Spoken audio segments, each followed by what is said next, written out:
Alors, l'ouvrage Des pions sur l'échiquier de William Guy Kerr, qui est mort en 1959, est intéressant à plus d'un titre. Déjà pour son poste, puisqu'il était à la Marine royale canadienne et fut longtemps membre des services de renseignement.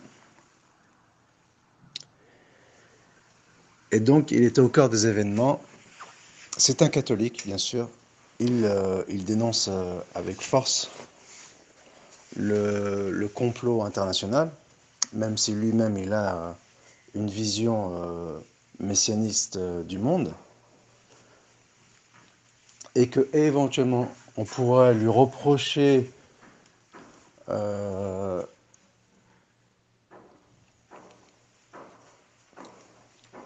d'insérer dans son discours des légendes, comme celle de West Hope en Allemagne et des Illuminati, mais cela, puisque l'événement est discutable en lui-même, mais cela ne remet nullement en question ses analyses sur le fait que euh, les banquiers internationaux ont mis en place Hitler en vue euh, de, de faire avancer leur projet de gouvernance mondiale avec force d'arguments à l'appui. Et il explique notamment que la frontière entre Hitler et la franc-maçonnerie internationale, elle n'est pas aussi tranchée qu'elle n'y paraît.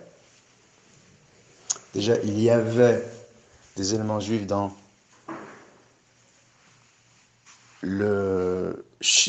au sein des théoriciens nazis. Hitler lui-même avait un sorcier d'origine juive qui était soupçonné de faire partir des renseignements anglais, et que le nazisme s'inspirait d'un ordre des Templiers ou du Temple, qui est un ordre occulte. Et lorsque, déjà au sein même du parti nazi, il y avait des occultistes, et lorsque la franc-maçonnerie a été bannie en Allemagne et en France, par Pétain en France et en Allemagne par Göring, eh bien, c'était plus pour mettre à mal toute velléité de révolte que de condamner la franc-maçonnerie proprement dite, étant donné qu'il voulait se garder le monopole de l'occultisme dans le pays. Ça, c'était un premier point. Ensuite, quand bien même cet auteur aurait des thèses farfelues sur l'implication des banquiers internationaux à propos d'Hitler, eh bien, il est soutenu par un auteur qui lui est beaucoup plus sérieux et qui est Eustace Mullin, qui a écrit un livre, Le secret de la réserve fédérale, dans lequel il consacre un chapitre, la connexion hitlérienne, et il montre noir sur blanc que les Allemands ont contribué à la mise en place d'Hitler au pouvoir. Donc j'avais dit dans une rencontre récente que je m'étais inspiré du livre Le Juif international d'Henry Ford, mais je m'étais trompé. Henry Ford, lui, son discours, il porte sur autre chose, sur on va dire, les liens commercio-économiques entre les entreprises allemandes et les entreprises américaines. Mais pour ce qui est de cette dimension du complot, eh bien, c'est plus les deux livres que je viens de citer. On en a aussi une idée avec La controverse de Sion, de Douglas Reed, mais ce livre de Mullin, auquel on peut ajouter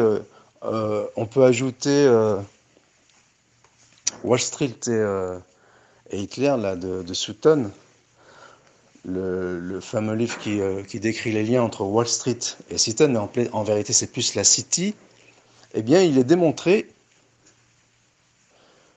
que le pouvoir banquier, ou les banques internationales, ou l'élite financière, ont œuvré pour mettre en place le communisme et le nazisme afin de servir leur plan. Et quand bien même nombreux des, euh,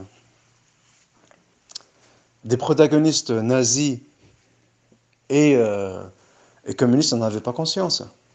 Okay, ils mettent en place un certain nombre d'éléments qui démontrent que l'élite bancaire, la City, elle a promu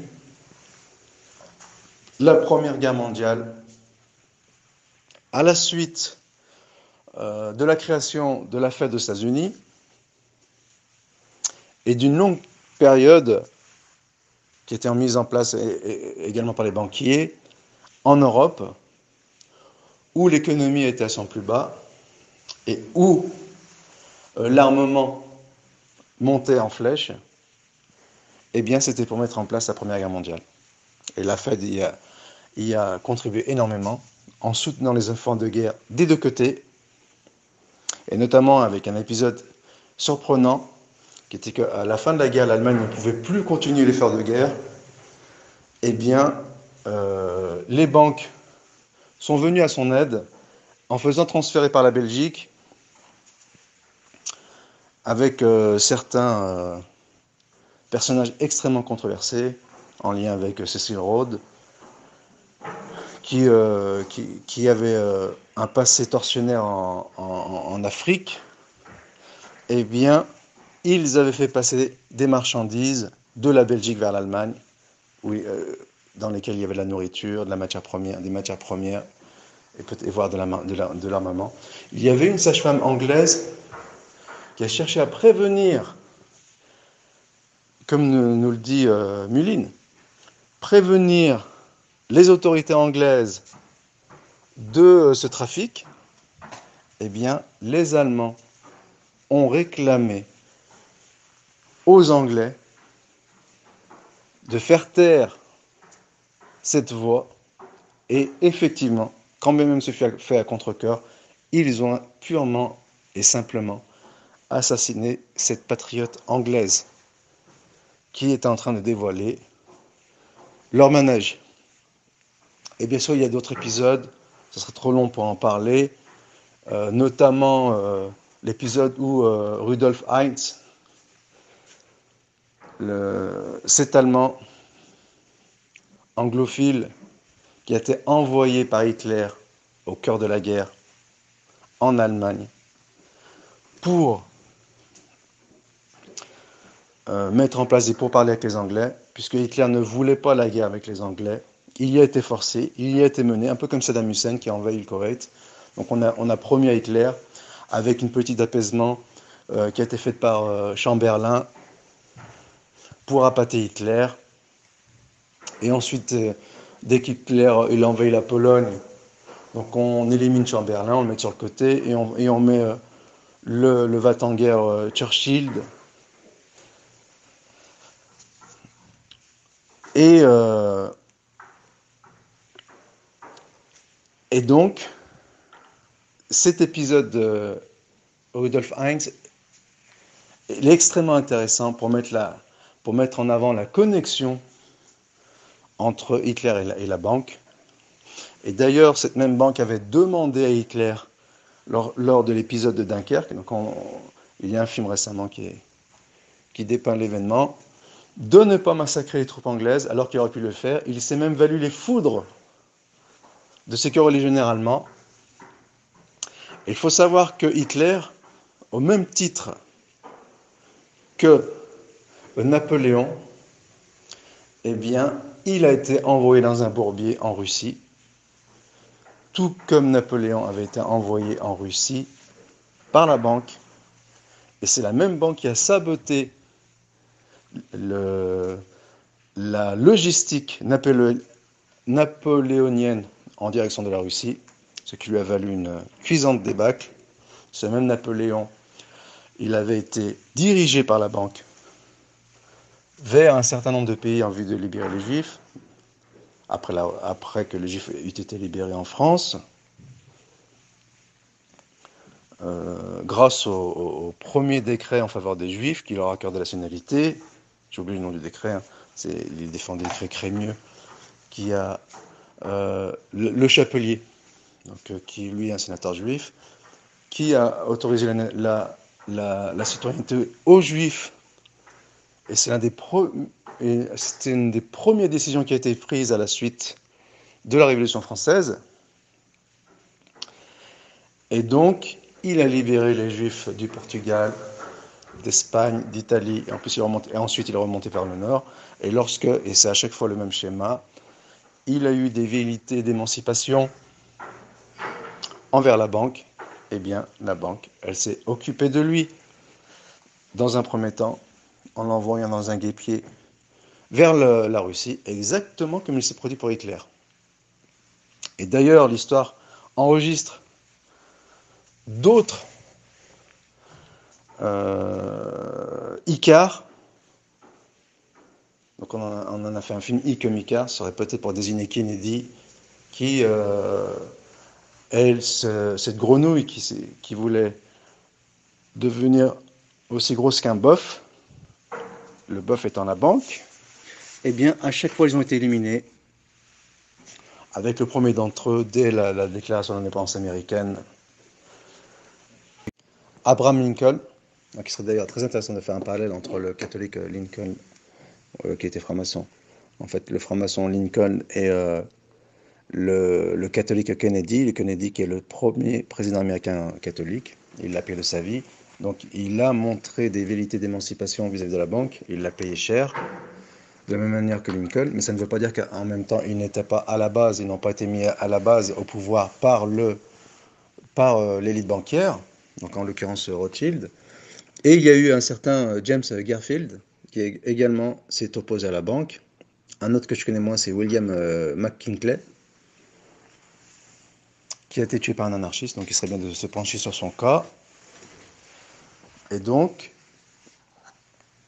il y a eu, bien avant cela, Jefferson, qui a cherché à s'émanciper de la City et qui a connu des obstacles de la part de la banque de la City, même s'il n'a pas été assassiné. Et en tout cas, c'est à chaque fois le même schéma. On met un individu au pouvoir, notamment par le vote, en sachant que le vote, c'est une idée de la banque afin de pérenniser ses intérêts, c'est la démocratie et ce qu'on appelle la République, en tout cas dans sa conception moderne. Ensuite, il y a des velléités d'émancipation de la part de la personne au pouvoir. Et ensuite, il y a la mise à bas de cette personne. Donc, ce fut le cas de Jefferson, de Lincoln, de Garfield, d'Hitler, de Gaulle. De Gaulle aussi est un élément du système.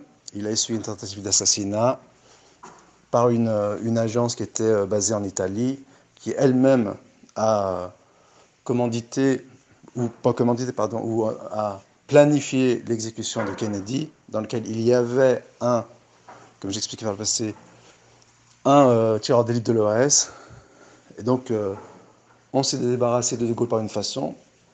Et une énigme plane sur Staline, qui lui, il s'est opposé à la banque.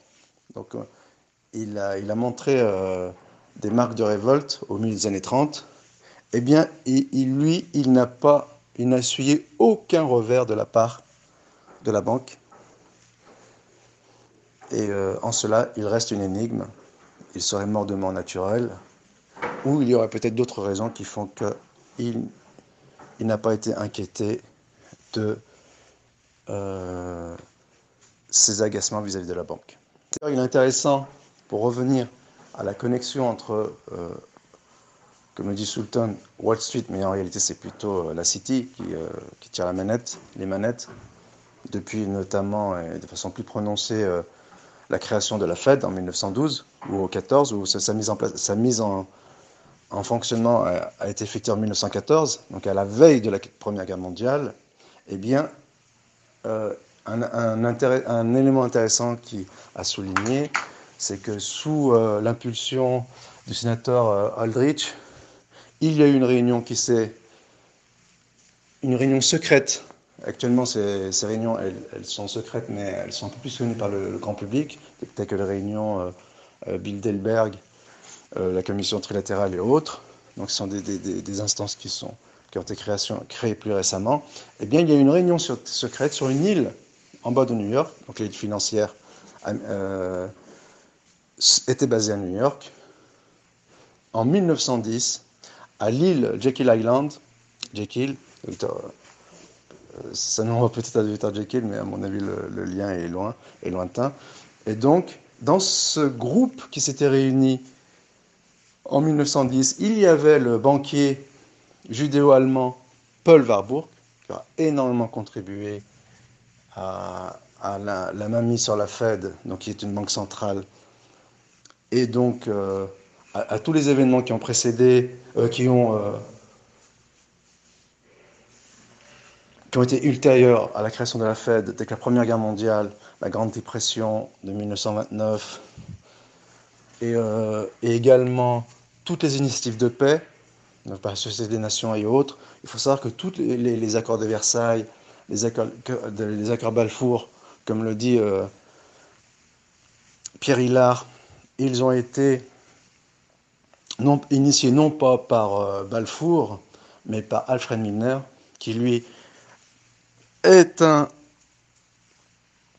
émule de Cecil Rhodes, qui lui-même avait engagé ses intérêts auprès de Rothschild, donc qui éventuellement suivait les instructions de Rothschild, tout comme d'ailleurs JP Morgan, qui est imputé au nom des WAPS américains. Donc, en cela, il y aurait une rivalité entre l'élite financière juive et l'élite financière WAPS, blanche américaine, mais le fait est que JP Morgan, il était un agent des Rothschild, donc en cela Rothschild est plus puissant que JP Morgan, et donc les initiatives de paix qui ont eu lieu après la guerre, notamment avec ce conseil de Wilson, Bernard Baruch, cet être mystérieux, tout comme le colonel House, l'auteur du livre Philippe Dru, un livre étrange qui prévoit l'implantation d'une dictature ou la mise en place d'une dictature. Et c'est un peu ce qui s'est passé les années qui ont suivi la guerre. Et il y a un troisième homme, Brandeis, qui était le président suprême de la Cour suprême des États-Unis. Donc, les trois étant d'origine juive. Pour ceux qui mettent en avant que l'élite, que le complotisme et l'antisémitisme visent à dénoncer une élite juive, mais le fait est qu'il y a, de façon purement factuelle, des éléments qui démontrent qu'au sein de l'élite occulte et conspiratrice, eh bien, il y a énormément d'éléments juifs qui reviennent. Et d'ailleurs, cette caricature dans les années 30 qui montrait une pieuvre qui entoure le monde pour dénoncer ce mondialisme juif, et qui a été assimilé par cette façon tout à fait anachronique après 1945 à de l'antisémitisme, eh bien, elle dépeignait ce qui se passait réellement dans la réalité. Pour revenir à Paul Warburg, c'est un puissant juif qui était sous la direction de Rothschild, donc sous la direction de la City. La City est le véritable centre de contrôle de la Banque mondiale et donc du monde. Et il avait un frère qui s'appelait Mark Warburg, qui lui, il était à la tête des services secrets nazis et qui avait un pouvoir sur la Banque centrale allemande. C'est-à-dire que lui, d'un côté, il finançait les efforts allemands contre les États-Unis et l'Angleterre, ou contre l'Angleterre et l'Allemagne, en fait au départ contre l'Allemagne et éventuellement la Russie. Et en face, eh bien, ils ont soutenu, c'est-à-dire Paul Warburg, il a soutenu l'effort de guerre anti-allemand, notamment en armant la Russie et en permettant à la France et aux Anglais de se relever de la crise qui a fait suite à la guerre. Eh bien, ce phénomène, il est extrêmement paradoxal, mais en même temps, il est très révélateur pour montrer euh, une réelle conspiration qui est malheureusement, ou heureusement, pris en dérision par les non-initiés. D'ailleurs, il est intéressant de mettre cet événement en parallèle avec un autre événement, qui est la guerre de sécession aux États-Unis, avec l'un des fils Rothschild qui soutenait les sudistes et l'autre qui soutenait les nordistes. Et bien sûr, l'une des motivations qui était derrière cette guerre paraît d'une motivation idéologique était d'enlever ou de s'accaparer les revenus des propriétaires terriens qui profitaient de l'esclavage pour la remettre entre les mains des banques avec le système du salariat. Et donc, derrière tous ces élans moralisateurs humanistes, il y a un fond économique, comme c'est souvent le cas d'ailleurs. Il suffit juste de le pointer. Et parmi les autres éléments importants, il y a Rockefeller, qui a des origines juives et qui avait la mainmise sur l'alcool au début des années 20. Et c'est peut-être la raison pour laquelle il y a eu cette loi pour la prohibition, donc années durant lesquelles il s'est rempli les poches. Et ce même Rothschild, il s'est emparé de l'industrie très tôt pharmaceutique, en tout cas dans un premier temps aux États-Unis, et en 1919, année qui a connu l'épidémie de la grippe espagnole. Donc c'est une répétition de ce que l'on connaît aujourd'hui, en sachant qu'aujourd'hui, Rothschild a délégué ses opérations à Bill Gates. Ensuite, pour revenir à la thèse de Mullin, eh bien, il y avait au sein de l'élite financière un débat pour savoir à qui il fallait offrir la victoire entre les Allemands et les Alliés. Donc, c'est de façon tout à fait anachronique qu'on taxe les nazis de barbares ou de criminels de criminels de guerre, mais bon, on va dire que ça s'est produit après la guerre, mais ou de peindre les nazis comme des barbares sanguinaires, puisque dans un premier temps, on ne savait pas à qui il fallait consacrer la victoire, entre des pro-allemands et les pro-anglais. D'ailleurs, comme le souligne Mullin, au sein de l'élite américaine, l'idée de sein desquels il y avait Paul Warburg était de donner la mainmise aux Allemands, en sachant que les premières vagues d'immigration aux États-Unis, et d'ailleurs c'est à l'époque où Rothschild a fondé sa fortune, eh bien elle était principalement allemande et majoritairement allemande. Donc au sein de l'élite américaine, on avait naturellement un penchant pour les Allemands. Il y a un autre élément aussi qui est intéressant et qui est important et qui là nous renvoie effectivement au juif international, c'est les liens entre l'industrie états-unienne et l'industrie allemande, entre Ford et Mercedes, et aussi les liens entre l'ancêtre Bush et le régime nazi, qui a été mis en place grâce au financement de Bush et consorts, donc bien sûr au-dessus desquels il y a la banque, puisqu'ils sont des agents de la banque. Et Mullin souligne un point qui est très intéressant, c'est que depuis la fin de la guerre, donc il préparait la Seconde Guerre mondiale, grâce aux initiatives de paix. Il faut savoir que derrière chaque initiative de paix, ce sont des noms trompeurs, hein, il y a une tentative de guerre, et donc les investisseurs américains ou anglo-saxons, ils pariaient sur un candidat allemand, et à chaque fois l'initiative était vouée à l'échec. Donc apparemment, en 1933, l'initiative hitlérienne, elle était avouée comme les précédentes à l'échec, mais cette fois, le pari s'est avéré fructueux, et Hitler a effectivement été propulsé au pouvoir, et ensuite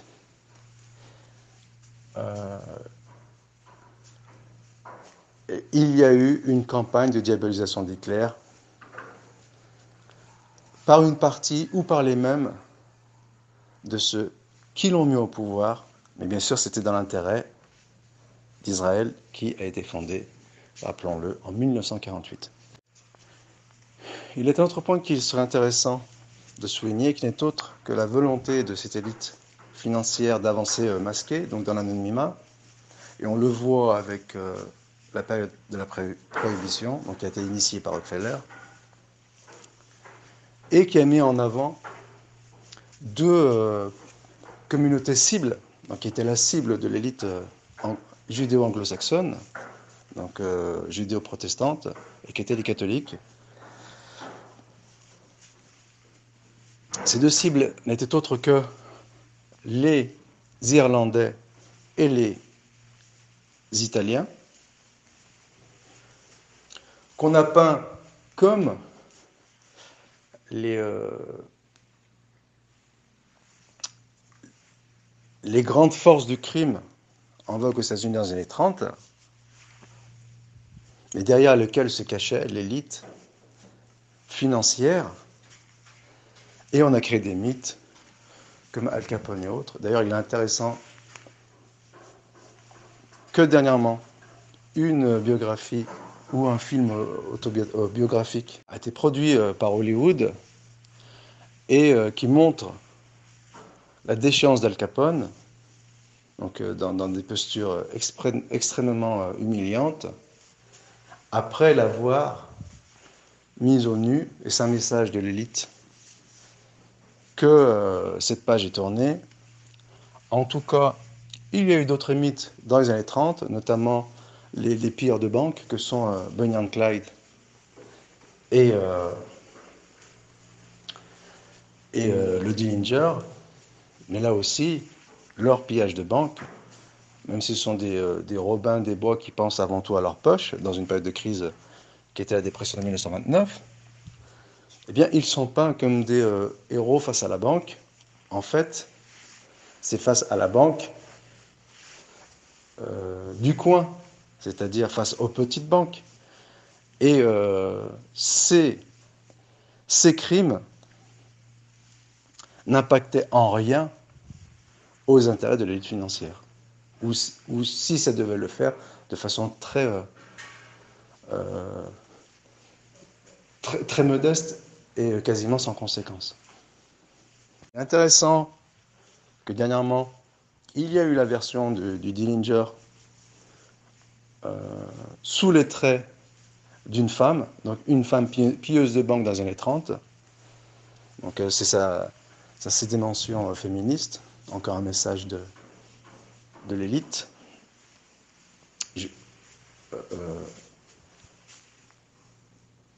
J'allais dire judéo-financière, ce n'est pas entièrement faux. Et il est intéressant aussi, et encore, que dans ce fameux film, tout comme Les raisins de la colère, qui est considéré comme l'un des plus grands